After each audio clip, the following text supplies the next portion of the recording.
ಮೈಸೂರು ರಸ್ತೆ ಕಡೆಯಿಂದ ಕೆಂಗೇರಿ ಸೇರಿ ಇತರೆ ಕಡೆ ಪ್ರಯಾಣಿಸುವ ವಾಹನ ಸವಾರರಿಗೆ ನೈಸ್ ಸಂಸ್ಥೆ ಸದ್ಯದಲ್ಲಿಯೇ ಗುಡ್ ನ್ಯೂಸ್ ನೀಡಲಿದೆ. ಪಿಇಎಸ್ ಕಾಲೇಜು ಬಳಿಯ ನೈಸ್ ರಸ್ತೆಯ ಕ್ಲೋವರ್ ಲೀಫ್ಗೆ ಹೋಗುವ ರಸ್ತೆ ಶೀಘ್ರದಲ್ಲೇ ಉದ್ಘಾಟನೆಗೊಳ್ಳಲಿದ್ದು, ಬೆಂಗಳೂರಿಗೆ ಟೋಲ್ ವಿಧಿಸುವ ಎಕ್ಸ್‌ಪ್ರೆಸ್ ವೇಗೆ ಸುಲಭ ಪ್ರವೇಶವನ್ನು ಒದಗಿಸುತ್ತದೆ.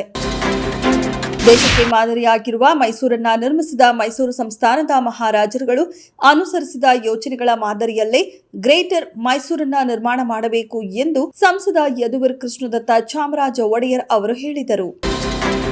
ರಾಜ್ಯದಲ್ಲಿ ಮುಂದಿನ 7 ದಿನಗಳ ಕಾಲ ಒಣ ಹವೆ ಇರಲಿದ್ದು, ಮೋಡ ಕವಿದ ವಾತಾವರಣ ಇರಲಿದೆ.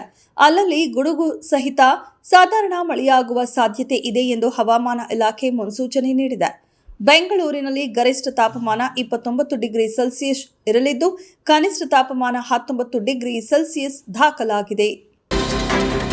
ಹಂತ ಹಂತವಾಗಿ ಹುದ್ದೆಗಳನ್ನು ಭರ್ತಿ ಮಾಡಲಾಗುವುದು. ನಮ್ಮ ಸರ್ಕಾರ ನುಡಿದಂತೆ ನಡೆದು ಸರ್ಕಾರಿ ನೇಮಕಾತಿಗಳನ್ನು ಮಾಡಲಿದ್ದು, ಈ ಬಗ್ಗೆ ಬಜೆಟ್ನಲ್ಲಿಯೂ ಘೋಷಣೆ ಮಾಡಲಾಗುವುದು ಎಂದು ಸಿಎಂ ಸಿದ್ದರಾಮಯ್ಯ ತಿಳಿಸಿದ್ದಾರೆ. ಅಪ್ರಾಪ್ತ ಬಾಲಕಿಯೊಂದಿಗೆ ಅನುಚಿತವಾಗಿ ವರ್ತಿಸಿದ ಆರೋಪದ ಹಿನ್ನೆಲೆ ಯಾದಗಿರಿ ಜಿಲ್ಲೆಯ ಶಹಾಪುರ ತಾಲೂಕಿನ ಮಹಲ್ ರೋಜಾ ಗ್ರಾಮದ ಪ್ರಖ್ಯಾತ ಯಮನೂರಪ್ಪ ಮುತ್ಯ ಮಠದ ಮಲ್ಲಿಕಾರ್ಜುನ ಮುತ್ಯ ಕಾನೂನು ಸಂಕಷ್ಟಕ್ಕೆ ಸಿಲುಕಿದ್ದಾರೆ. ಸಾಮಾಜಿಕ ಜಾಲತಾಣಗಳಲ್ಲಿ ಈ ಕುರಿತ ವಿಡಿಯೋಗಳು ವ್ಯಾಪಕವಾಗಿ ಹರಿದಾಡುತ್ತಿದ್ದು, ಸಾರ್ವಜನಿಕ ವಲಯದಲ್ಲಿ ದೊಡ್ಡ ಮಟ್ಟದ ಚರ್ಚೆಗೆ ಗ್ರಾಸವಾಗಿದೆ.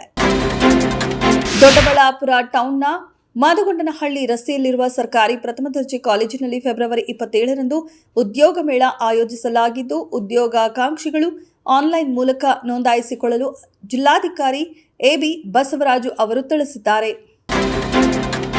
ಭಾರತದ ಪ್ರಧಾನಿ ನರೇಂದ್ರ ಮೋದಿ ಅವರು ಮತ್ತೊಂದು ಅಂತಾರಾಷ್ಟ್ರೀಯ ಮೈಲಿಗಲ್ಲು ಸ್ಥಾಪಿಸಿದ್ದಾರೆ.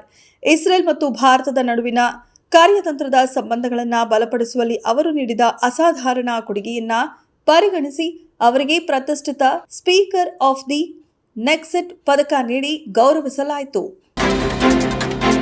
ಅಕ್ರಮ ವಲಸಿಗರಿಗೆ ವಾಣಿಜ್ಯ ಚಾಲನಾ ಪರವಾನಗಿ ನೀಡುವುದನ್ನು ನಿರ್ಬಂಧಿಸುವ ಗುರಿಯನ್ನ ಹೊಂದಿರುವ ಡೆಲೀಲಾ ಕಾನೂನು ಅನುಷ್ಠಾನಕ್ಕಾಗಿ ಅಮೆರಿಕದ ಅಧ್ಯಕ್ಷ ಡೊನಾಲ್ಡ್ ಟ್ರಂಪ್ ಫೆಬ್ರವರಿ 24ರಂದು ಯುಎಸ್ ಕಾಂಗ್ರೆಸ್ನ ಜಂಟಿ ಅಧಿವೇಶನವನ್ನು ಒತ್ತಾಯಿಸಿದ್ದಾರೆ.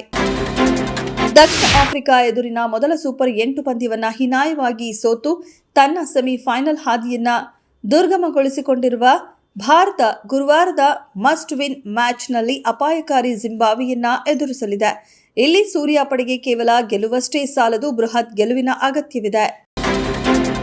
ಭಾರೀ ಉತ್ಸಾಹದಲ್ಲಿ ಟೀಸರ್ ಬಿಡುಗಡೆ ಮಾಡಿ ಮುಖಭಂಗ ಎದುರಿಸಿದ ದಿ ಕೇರಳ ಸ್ಟೋರಿ 2 ಚಿತ್ರತಂಡಕ್ಕೆ ಈಗ ಇನ್ನೊಂದು ಆಘಾತ ಎದುರಾಗಿದೆ. ಈ ಸಿನಿಮಾದ ಬಿಡುಗಡೆಯನ್ನ ಮುಂದಕ್ಕೆ ಹಾಕುವಂತೆ ಕೇರಳ ಹೈಕೋರ್ಟ್ ಸೂಚನೆ ನೀಡಿದೆ.